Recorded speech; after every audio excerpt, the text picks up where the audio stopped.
Sila. Kung saan yung salita ng Diyos nagkatawang tao.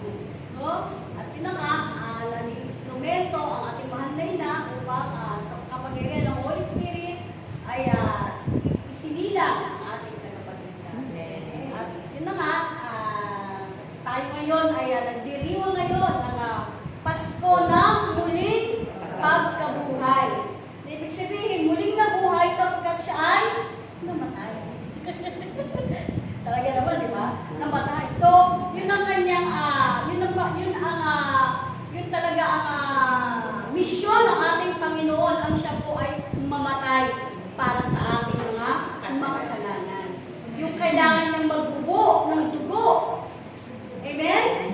Na kailangan niyang ialay yung kanyang laman at dugo para sa atin, para tubusin tayo. Na kung saan ito yung pinaka mahalaga na dapat nauunawaan ng bawat Kristiyano, yung pag-aalay ng buhay ng ating Panginoon. No? At yun na nga, at hindi ito nagtatapos. Kasi, na ito yung dapat natin ikagala. Kasi bakit? Hindi ito nagtatapos sa kamatayan. Sapagkat ang kalooban ng Diyos, siya ay muling mabuhay. Sapagkat sabi nga, na walang saysay yung faith natin kung si Jesus ay hindi nabuhay. Amen? Mapapanood natin doon sa mga palabas na ninakaw doon ng mga alagad, yung bangkay ng ating Panginoon. Pero tayo, naniniwala tayo, no? Nakalagay sa banal na kasulatan na si Jesus ay muling nabuhay. Naniniwala ba tayo doon, mga kapatid? Amen! Pagkakaan natin ang malakas.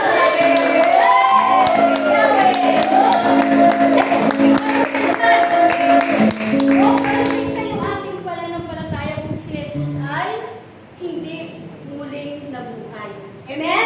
Sabi nga walang seksa yung pinaglalab ng mga alagad, ng mga apostol, no, na si Jesus ay muling nabuhay.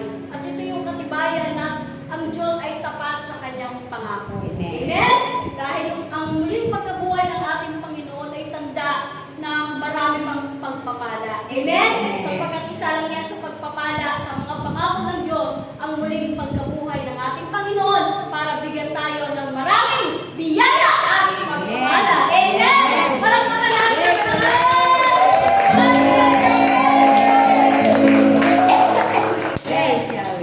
So, yung may pula, ayun na sikat eh. Yung napanood yung ba yung sila ni brother about sa letter ko yung letter of Pope, ni Pope John Paul sa ating present Pope ngayon. Yung inopen na yung letter. So, na saan yung envelope na yun, yung letter na yun ay na-sealed sa loob ng 45 years. At nabuksan lang ito ngayong year 2026. So, sinulat ko yun ni Pope John Paul II. At ngayon ay ibinasa na publicly ni Pope Leo XIV sa lahat. At doon nga, ang mensahe pa lang yun ay tungkol sa mensahe ng Fatima na pinahayag ng ating mahal na ina Belhen kay Lucia. Na isinulat ni Lucia yon at iniwan niya mga mensahe nung panahon na yon sa mga ngunit hindi ito inihayag ng mga nagdaang po. No, dahil nakatakot sila dahil ang mga nakalagay doon ay mga prophecy sa mga huling araw.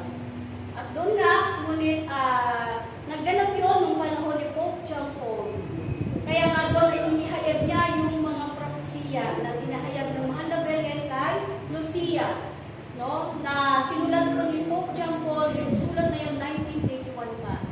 Pero sabi niya, nabubili niya na kung sino yung present ngayon ng Pope, ay doon lang babasahin March 13, 2026. So nabasa lang ko yan last month. No? At ngayon, may tagubilin po doon ang mahal na ina. May tagubilin, may kahilingan na pinahayag sa lahat na yung 1 month after na mabuksan yung letter na yun, ayon doon sa tagubilin ng mahal na ina na pinahayag ni Pope John Paul base sa sinabi ni Lucia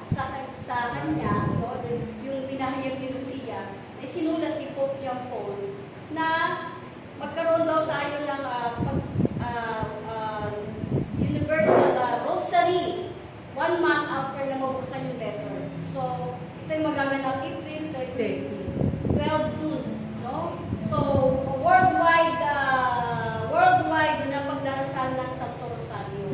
So, kasi nga, April 30, Monday po yun. So, next week na yun, next week, Monday, April 30. So, i-mark na po sa calendar nyo, dahil ito po yung tagubilin na ang nais na ng ating mahal na ina ay magkaroon ng lahat ng pagdarasal ng rosary para po sa kapayapaan ng mundo upang hindi po maganap yung mga nakatanda na yun nga World War III at saka yung mga yung 3 days darkness at yung pag-ikot ng mundo na iikot ng ng digresyon, no? At pagkakaroon ng malaking paggalaw ang buong mundo.